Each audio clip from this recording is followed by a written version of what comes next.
തിരിച്ചടി എന്ന് പറഞ്ഞാൽ ഇത്രയും വലിയ തിരിച്ചടി അതാണിപ്പോൾ LDF-ന് കിട്ടിയിരിക്കുന്നത്. തിരുവനന്തപുരം മുതൽ കാസർഗോഡ് വരെ തകർന്നടിഞ്ഞിരിക്കുകയാണ് LDF.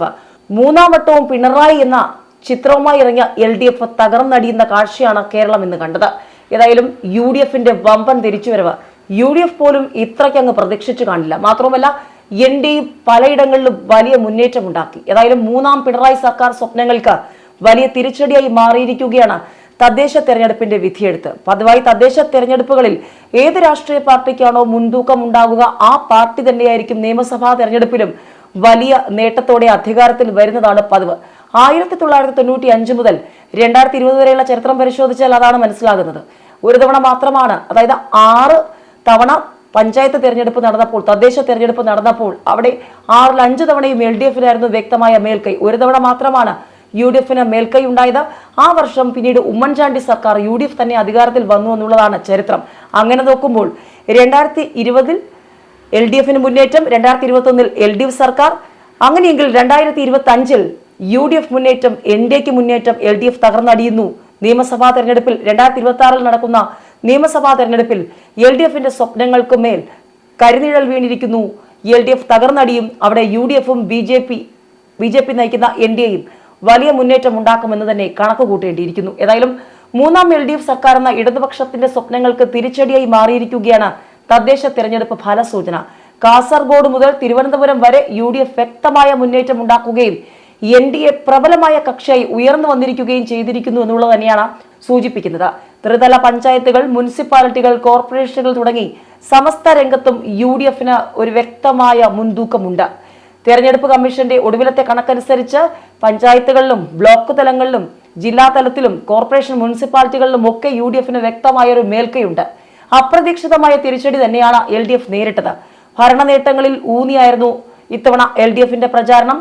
മുഖ്യമന്ത്രി പിണറായി വിജയനായിരുന്നു പതിവ് പോലെ കേന്ദ്രബിന്ദു. പെൻഷൻ വർദ്ധിപ്പിച്ചതും സ്ത്രീ സുരക്ഷാ പെൻഷൻ പ്രഖ്യാപിച്ചതുമൊക്കെ വലിയ പ്രചാരണായുധമായി LDF ഉപയോഗിച്ചു. മാത്രവുമല്ല UDF-ലെ രാഹുൽ മാങ്കൂട്ടം വിവാദമടക്കമുള്ളവ ഉയർത്തിക്കാട്ടിക്കൊണ്ടായിരുന്നു LDF-ന്റെ പ്രചാരണം. പക്ഷേ ശബരിമല, ഭരണവിരുദ്ധ വികാരം എന്നിവ തിരിച്ചടിയായി എന്ന് തന്നെയാണ് പ്രാഥമികമായ വിലയിരുത്തൽ. തദ്ദേശ തിരഞ്ഞെടുപ്പിൽ നേട്ടമുണ്ടാകാൻ കഴിയും, നേട്ടമുണ്ടാക്കുമെന്ന പാർട്ടി വിലയിരുത്തലിൽ നിന്നാണ് അപ്രതീക്ഷിത തകർച്ച ഉണ്ടായി എന്നുള്ളത് കൂടി ശ്രദ്ധേയമാകുന്നത്. ശബരിമല, ഭരണപരാജയം എന്നിവ മുൻനിർത്തി തന്നെയായിരുന്നു UDF-ന്റെ പ്രചാരണം.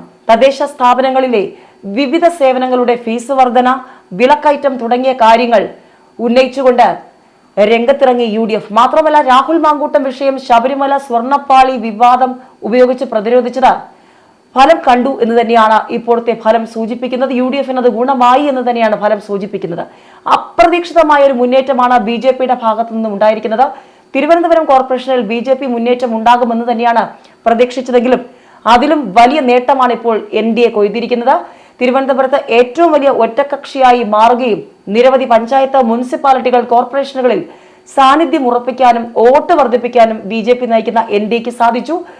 കൊല്ലം കോർപ്പറേഷൻ, ആലപ്പുഴ ജില്ല എന്നിവിടങ്ങളിലെ BJP-യുടെ മുന്നേറ്റം സംസ്ഥാന രാഷ്ട്രീയത്തിൽ പുതിയ സമവാക്യങ്ങൾ രൂപീകരിക്കാൻ സാധിക്കുന്നവയാണെന്ന് ഫലം തെളിയിക്കുന്നു. അതായത് ഇടത് കോട്ടകളിൽ കൊല്ലവും ആലപ്പുഴയും ഒക്കെ ഇടത് കോട്ടയാണ്. അവിടെയൊക്കെ BJP സാന്നിധ്യം അറിയിച്ചിരിക്കുന്നു. തിരുവനന്തപുരത്ത് ഏറ്റവും വലിയ ഒറ്റക്കക്ഷിയായി BJP മാറുന്നു. അതായത് തിരുവനന്തപുരത്ത് തലസ്ഥാനത്ത് ആദ്യമായി BJP-യുടെ മേയർ. പതിറ്റാണ്ടുകളോളം LDF അടക്കി വാണ തിരുവനന്തപുരം കോർപ്പറേഷന്റെ ഭരണം ഇനി BJP-യുടെ കൈകളിലേക്ക്. പ്രധാനമന്ത്രി നരേന്ദ്രമോദി ഇനി കേരളത്തിലെത്തുമ്പോൾ, തലസ്ഥാനത്തെത്തുമ്പോൾ സ്വീകരിക്കാൻ BJP മേയറായിരിക്കും ഉണ്ടാവുക എന്നത് NDA സംബന്ധിച്ച് വലിയ പ്രതീക്ഷയാണ്.